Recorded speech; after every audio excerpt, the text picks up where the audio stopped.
Dia sudah ngakuin bahwa ijazah dia tidak benar. Maka di foto resmi yang ada, tolong perhatikan, dia hanya berani nulis Gibran Rakabuming, tidak ada gelarnya sama sekali. Padahal sebelumnya dia masih tulis Gibran Rakabuming BSC, tapi mungkin waktu konsultasi dengan, padahal di fotonya Pak Prabowo masih lengkap gelarnya.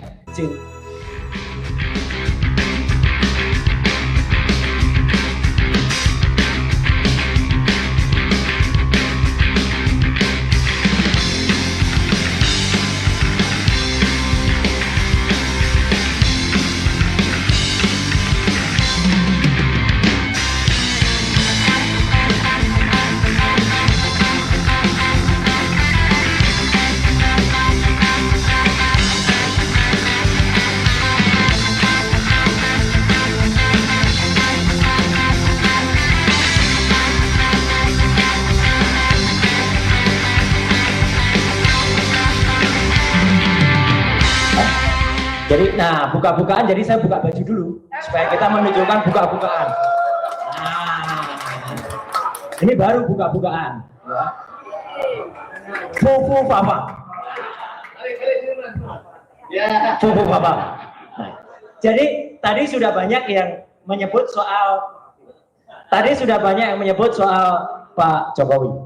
Ya, itu betul. Ya, tapi saya akan menegaskan dua hal yang lain yang penting, yang juga sama pentingnya, maksud saya supaya kita strategis.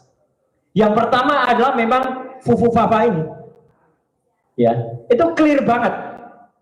Jadi memang harus, saya setuju lagunya Mas Refli Harun tadi, ya memang harus dimaksulkan.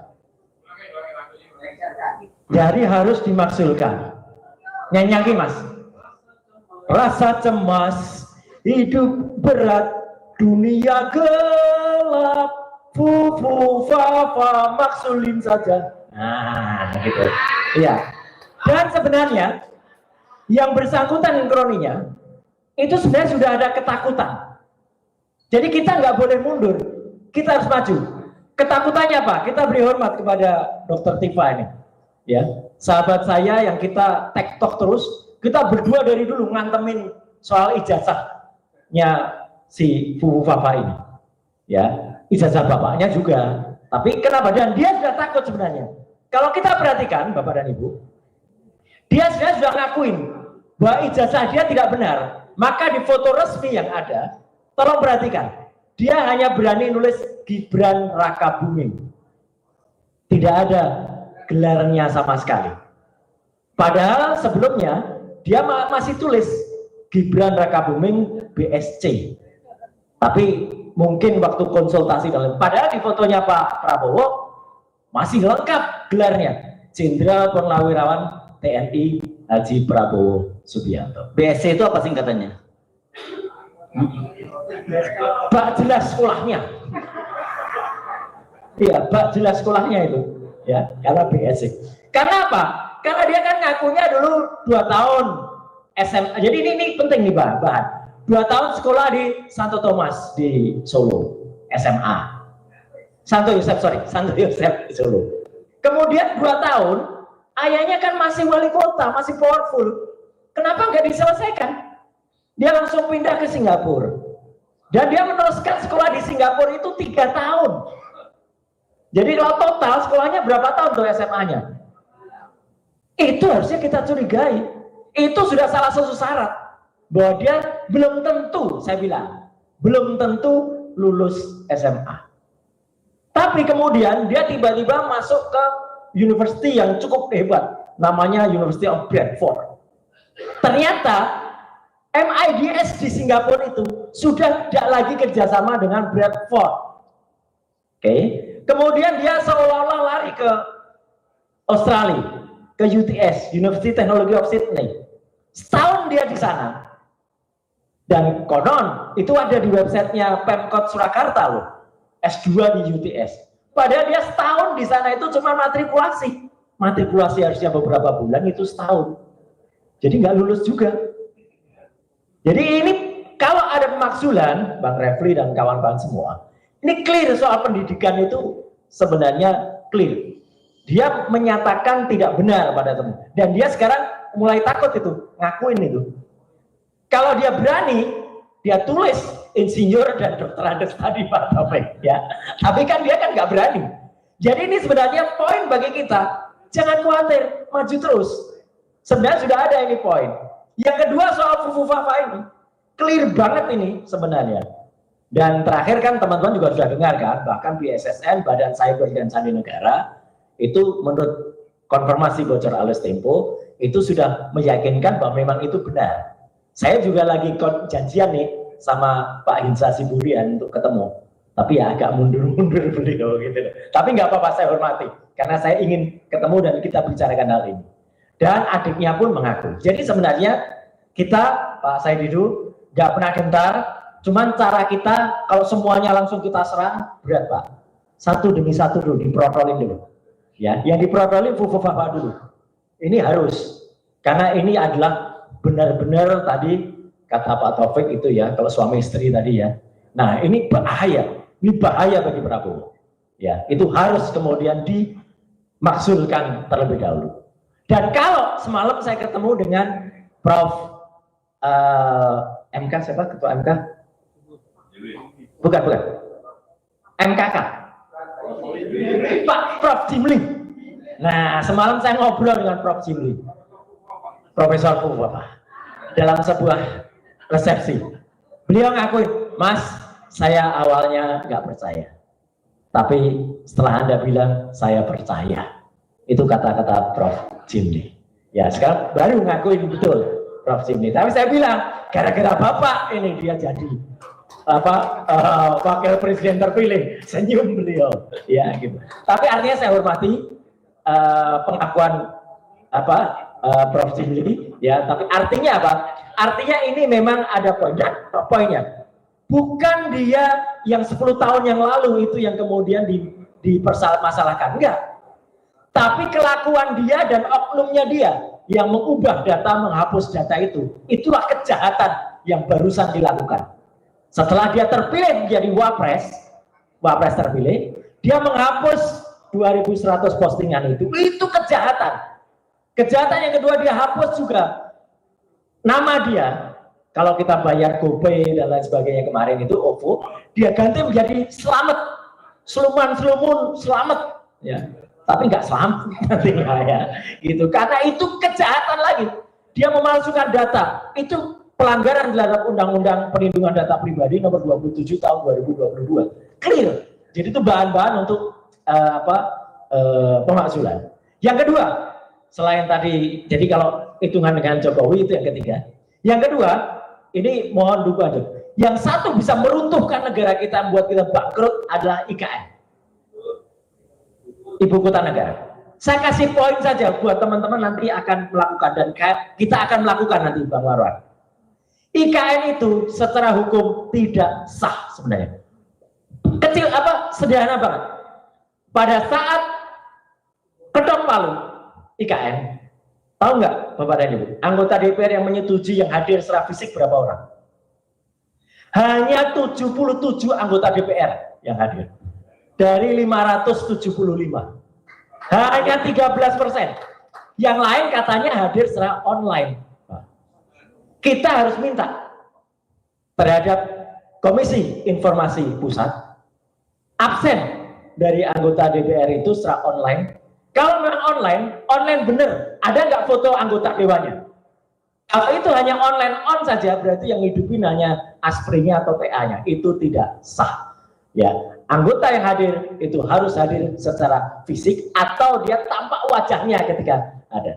Dan yang saya tahu pada saat tanggal 18 Januari waktu itu pengesahan itu, yang lain on itu hanya on saja, hanya nampak profil picture-nya saja. Kalau hanya nampak profil picture-nya saja, berarti Undang-Undang IKN itu hanya disahkan oleh 13% anggota DPR. Dari situ sebenarnya sudah sah itu untuk kemudian kita gugat. Jadi Bapak dan Ibu, 3 hal poin penting itu saja yang bisa kita lakukan. Yang pertama, setuju untuk terus adili. Kalau ini adik Fufu Fafa, ayahnya Fufu Fafa, ya. Bapaknya Fufu Fafa itu dulu. Yang kedua, maksulkan Fufu Fafa.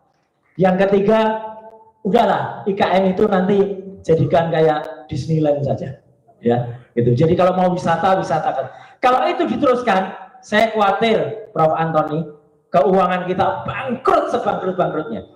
Saya tidak percaya hanya habis 478 triliun, enggak.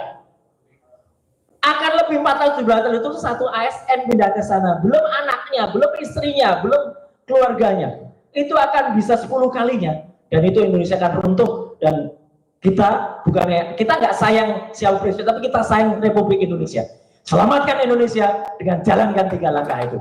Sekian, terima kasih. Assalamualaikum warahmatullahi wabarakatuh. Satu hal lagi, ketika kita mencampurkan antara hak dan batil, itu masyarakat itu kecewa luar biasa.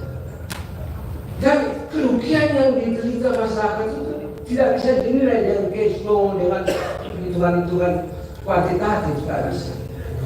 Karena mereka itu menahan sakit luar biasa. Melihat bagaimana orang-orang yang jahat, yang melakukan kerusakan bisa berjaya.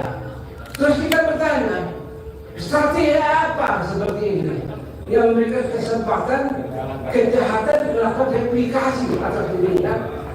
Dan kalau pandangan saya, Pak Hedi, saya melihat bahwa kejahatan yang besar ini seperti mulutnya menganga terbuka dan bisa melibas Pak Prabowo dan kita semua.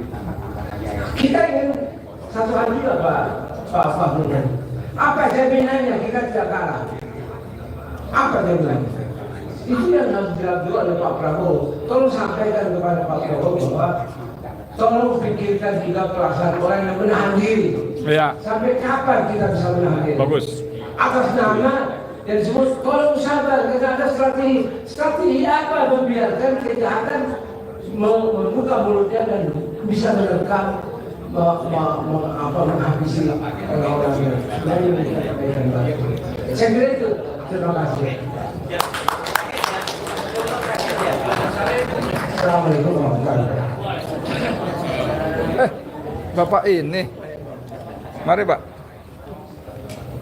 Assalamualaikum warahmatullahi wabarakatuh. Waalaikumsalam warahmatullahi wabarakatuh. Poin penting kita penting, terutama 1, 2 ini masalah FTA.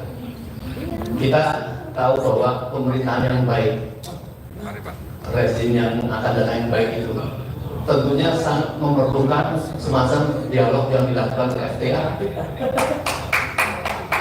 Karena ini beda, bukan dubes atau bukan pejabat-pejabat negara yang juga keluar.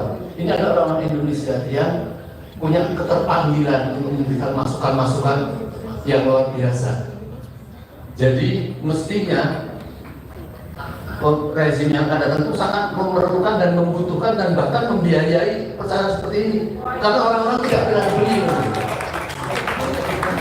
Itu yang pertama. Yang kedua, ini penjahat yang membubarkan forum dialog waktu itu.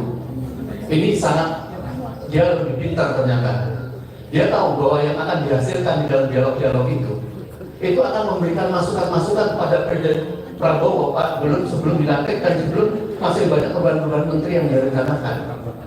Karena dia tahu, maka dibubarkanlah ini.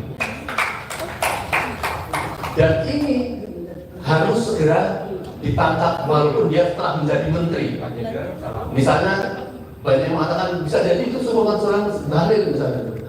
Berarti Bahlil itu misalnya dia sudah menghalangi orang atau menghalangi Prabowo untuk mendapat masukan-masukan dari forum dialog FTA ini.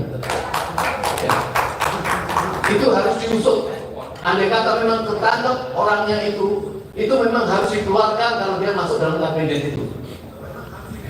Kemudian yang ketiga, saya khawatir ya, kita ini kan dulu menebak Pak PS ini masuk di dalam kabinet yang tidak tahu apa sudah berbicara dengan rekan terdekat misalnya. Aku mau masuk, tapi pokoknya diam-diam saya pengen jadi presiden, saya akan mengubah keadaan dengan cara seperti ini. Kalau tidak ngikut Jokowi, mati kita akan kalah misalnya seperti itu. Saya nggak tahu ada bicara nggak itu pada teman-teman. Karena saya melihat banyak teman-teman ini itu yang seperti kayak kayak halusinasi atau onani gitu kan. Bahwa nanti Prabowo akan melakukan ini. Ya nggak apa-apa kalau memang begitu, tapi itu cuma harapan atau cuma ya tadi halusinasi itu. Andai kata memang iya begitu, sekarang ini memang saatnya yang kita dukung.